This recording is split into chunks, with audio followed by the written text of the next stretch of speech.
Hi everyone, welcome back to our channel. So today we are going to learn about how to delete chats on Messenger in iPhone. Deleting a chat on Messenger is simple and can help keep your conversations organized. So let's get through the steps to delete a chat on your iPhone.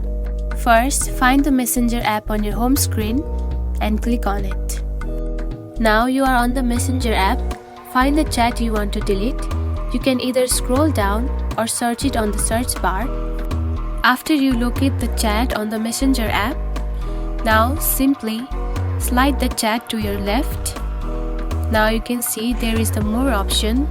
Now click on it. After you see there is the delete option, now click on to delete, and the Messenger will ask for your permission again. Now click on to delete. Now the chat has been successfully deleted from your Messenger app. And that's it. You have successfully deleted a chat or even individual messages on Messenger from your iPhone. If you found this video helpful, don't forget to like and subscribe for more tips. Thanks for watching.